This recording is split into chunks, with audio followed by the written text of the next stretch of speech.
So you've planned everything, the dress, the flowers, the seating chart drama, it's all set, and you've probably got a Pinterest board that could rival a wedding planner's.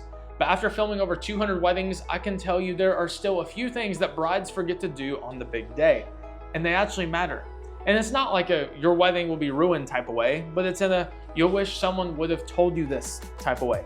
So today, I'm sharing some of the most common things that brides forget to do on their wedding day, and how to make sure your day not only goes smoother, but it also feels more meaningful as well. So let's start with something that seems simple, but never actually happens, and that's taking a deep breath. I mean, literally, I can't tell you how many brides I've filmed who are surrounded by bridesmaids, makeup artists, family asking questions, vendors needing answers. And in the middle of all that, you can almost forget that it's like your wedding day. So I always tell brides, take 30 seconds alone before the ceremony, step outside, stand in front of a mirror, whatever works best for you, and make sure you don't have your phone, other people, but just be there by yourself and breathe. Let yourself feel it. It's a small pause that makes the moment feel real, because the day does move quick and you don't want to look back and realize that you remember the schedule more than you remember your vows. Next up is to eat. And I know it sounds obvious, but it's really not, because between hair and makeup and photos and where's my bouquet and is Uncle Bob seriously wearing white, you would be shocked how many brides get to dinner and realize all they've had since 8 a.m. are a couple Tic Tacs. And look, I mean, there's no shame in the pre-ceremony champagne, but if you want to enjoy your night, not get dizzy during your vows, and like actually have enough energy to dance and enjoy your wedding day, please eat something. Pack a little breakfast box, protein bar, fruit, crackers, whatever it is. Now make sure it's something that won't stain your wedding dress, but honestly something that will give you enough energy to keep you going. And assign a bridesmaid to be your snack manager if you have to, but trust me, you don't want to be the bride who's hangry in her wedding video. Third is say no, kindly but clearly. You can take it. This is your permission slip to protect your peace. I've seen brides get bombarded with questions all day long. Like, can we change the seating chart? Can we add another group photo? Can you tell the DJ to skip the entrance song? No, you don't have to be rude, but it's okay to set a boundary. And even better, give someone else the power to be your gatekeeper.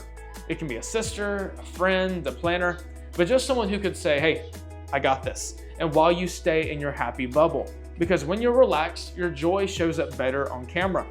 And you don't need to carry every decision. You just need to be present. Fourth is write a letter. One of my favorite parts of a wedding day is filming couples reading letters to each other.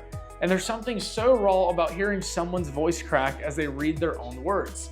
Now, some couples choose to read them privately, some save them for the video, but every time it adds something powerful to the wedding day. But here's the thing, life does get hectic, and I've seen plenty of couples skip it just because time got tight.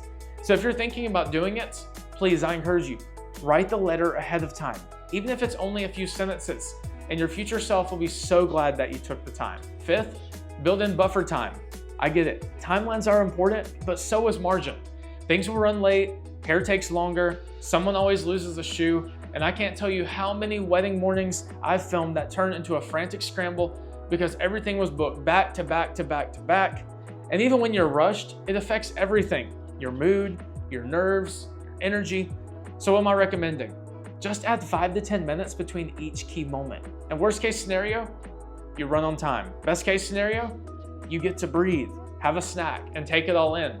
And from a videographer's point of view, that little bit of breathing room makes your wedding video just so much smoother, more natural, and a whole lot more fun to edit. Sixth is prepare for the tears. Whether you're an emotional person or not, weddings will just hit differently.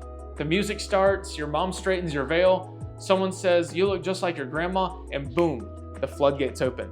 So bring a little emotional survival kit. Tissues, makeup blotting paper, maybe even like mini deodorant. Designate someone to keep it close. Why? Because running mascara during your personal vows, it's not really the look that you want preserved forever. And hey, I mean, I've seen brides cry during the getting ready photos, so don't assume that you're immune. Seventh is take what I call a look around moment. This one gets me every time. In the middle of the party, after the speeches and cake and all the big moments, just take 1 minute with your spouse. Step to the side, watch your people laugh, hug, dance. It's the only time in your life all these people will be in the same place for you. And just let that soak in. And if you let your videographer know ahead of time, we'll capture that moment without making it awkward. And lastly, remember why you're doing this. It's not to impress guests or to go viral on Instagram. It's to marry your person. Everything else is just bonus. And if you forget a prop or someone runs late or the weather doesn't cooperate, it's okay. The real magic happens in the way you look at each other, laugh with your friends, hug your parents, and dance like no one's watching. And that's what we try to capture. Not just how it looked, but actually how it felt.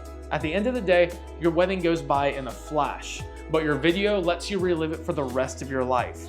And if you're looking for a team that doesn't just film your day, but tells your story in a way that feels real, personal, and cinematic, then reach out to my team. At Silver Fox Productions, we capture the magic that makes your day yours. If that sounds like the kind of film that you want to look back on forever, I would love to connect with you. Hit the link below and let's make something beautiful together.